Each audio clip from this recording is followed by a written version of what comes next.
अंदाज़े अर्चना channel में आप सभी का स्वागत करते हुए मैं अर्चना एक बार फिर से आ गई हूँ आपसे रूबरू होने, आपके साथ जिंदगी के कुछ पल बांटने।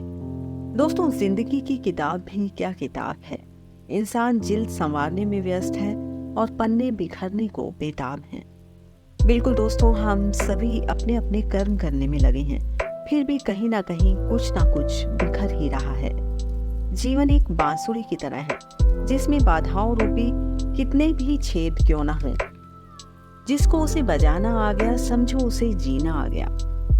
दोस्तों, जिंदगी से ही संबंधित एक कहानी भी मुझे याद आ रही है। एक बेटे ने पिता से पूछा, पापा ये सफल जीवन क्या है।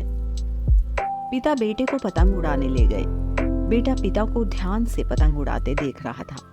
थोड़ी देर बाद बेटा बोला, पापा ये धागे की वजह से पतंग और ऊपर नहीं जा पा रही है, क्या हम इसे तोड़ दें, ये और ऊपर चली जाएगी। पिता ने क्या किया, धागा तोड़ दिया। पतंग थोड़ा सा और ऊपर गई और उसके बाद लहरा कर नीचे आई और दूर अनजान जगह पर जाकर गिर गई। तब पिता ने बेटे को जीवन दर्शन समझाया। आप भी ध्यान से सुनिएगा दोस्तों। उन्होंने कहा, बेटा जिंदगी में हम जिस ऊंचाई पर हैं, हमें अक्सर लगता है कि कुछ चीजें जिनसे हम बंधे हैं वे हमें और ऊपर जाने से रोक रही हैं, जैसे घर, परिवार, अनुशासन, माता पिता आदि, और हम उनसे आजाद होना चाहते हैं। वास्तव में यही वो धागे होते हैं जो हमें उस ऊंचाई पर मना के रखते हैं। इन धागों के बिना हम एक बार तो ऊपर जाएंगे, परंतु बाद में हमारा वो ही हश्र होगा जो बिन धागे की पतंग का हुआ। इसलिए दोस्तों, जीवन में यदि ऊंचाइयों पर बने रहना है तो कभी भी इन धागों से रिश्ता मत तोड़ना।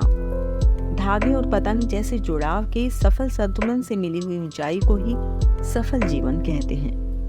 दोस्तों, हम सब एक दूसरे से जुड़े हैं तभी जिंदगी के मायने हैं। हमारा हाल बस उनके एक सवाल से ठीक हो जाएगा, कैसे हो आप। तो दोस्तों, इसी तरह आप भी हमसे जुड़े रहिए और हमारी हौसला अफजाई करते रहिए मेरे चैनल पर लाइक, शेयर और सब्सक्राइब करके, और साथ में अपने प्यारे से कमेंट्स भी देकर।